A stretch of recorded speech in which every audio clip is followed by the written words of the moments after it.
સમાચારમાં વાત કરીએ રાજકોટની તો રતનપર ગામમાં વિદેશી વિદ્યાર્થીઓએ હોબાળો મચાવ્યો છે। આફ્રિકન વિદ્યાર્થીઓ સાથે ગ્રામજનોની બોલાચાલી થઈ। વિદેશી વિદ્યાર્થીઓ નશામાં આવીને દેહ વ્યાપાર કરતા હોવાનો ગ્રામજનોના આક્ષેપ છે। આ બબાલ ઉગ્ર બનતા પોલીસે મામલો થાળે પાડ્યો। મારવાડી કોલેજની અંદર આફ્રિકન વિદ્યાર્થીઓ મોટી સંખ્યામાં અભ્યાસ કરે છે। રતનપર ગામમાં આફ્રિકન વિદ્યાર્થીઓ ભાડે રહેતા હોય છે। અગાઉ પણ વિદેશી વિદ્યાર્થીઓનો ત્રાસ આ ગામમાં જોવા મળ્યો હતો, જેની સામે ગ્રામજનોએ સવાલો ઉઠાવ્યા હતા। તો રતનપર ગામમાં વિદ્યાર્થીઓએ હોબાળો મચાવ્યો છે કેમ કે ગ્રામજનો સાથે બોલાચાલી થઈ। જો કે ગ્રામજનોનો એવો આક્ષેપ છે કે આ વિદ્યાર્થીઓ જે છે અભ્યાસ અર્થે તો આવે છે, પરંતુ ક્યાંક ખોટી પ્રવૃત્તિઓમાં સંડોવાયેલા છે। કોલેજની અંદર અલગ અલગ પ્રકારની ખોટી પ્રવૃત્તિઓ, ગુનાહિત પ્રવૃત્તિઓની અંદર એ સંડોવાયેલા છે અને તેના કારણે વાતાવરણ બગડે છે।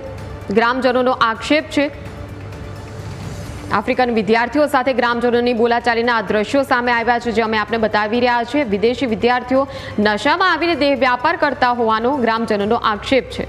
ત્યારે આ બબાલ ઉગ્ર બનતા પોલીસને તરત બોલાવી લેવામાં આવી હતી અને પોલીસે આખરે આ મામલો થાળે પાડ્યો હતો। સંવાદદાતા ઋષિ ફોનલાઈન પર લાઈવ જોડાઈ ગયા છે। ઋષિ, આ સમગ્ર ઘટના જે રીતે સામે આવી છે, ગ્રામજનો આક્ષેપ કરી રહ્યા છે કે આફ્રિકન વિદ્યાર્થીઓ એ કોલેજની અંદર અભ્યાસની પ્રવૃત્તિ નહીં પણ ગુનાહિત પ્રવૃત્તિઓ કરી રહ્યા છે। હવે કઈ દિશામાં કાર્યવાહી?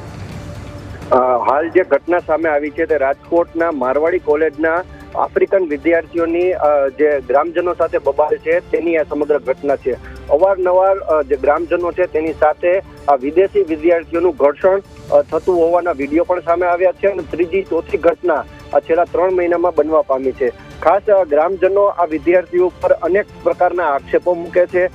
પોલીસ દર વખતે સમાધાન કરાવી દે છે, પરંતુ ક્યાંક ને ક્યાંક આ વિદેશી વિદ્યાર્થીઓનો ત્રાસ વધતો જાય છે। રતનપર ગામની આસપાસ મોટા ભાગના મકાનોમાં ભાડે રાખીને જે વિદ્યાર્થીઓ અહીં રહી રહ્યા છે, પરંતુ મારવાડી કોલેજના જે કઈ રજિસ્ટ્રાર સહિત તેમને આ વિદ્યાર્થીઓ ઉપર ધ્યાન દેવું ખૂબ જ જરૂરી બન્યું છે, કારણ કે તેમની કોલેજમાં અભ્યાસ કરે છે અને તે વિદ્યાર્થીઓ પર અંકુશ મૂકવું ખૂબ જરૂરી બન્યું છે। ગેરપ્રવૃત્તિઓમાં પણ આ વિદ્યાર્થીઓ જોડાયેલા હોવાનો ગ્રામજનોનો આક્ષેપ છે, ત્યારે પોલીસે વધુ તપાસ પણ આ સમગ્ર મામલે હાથ ધરી છે। જી બિલકુલ, આભાર ઋષિ સમગ્ર માહિતી બદલ।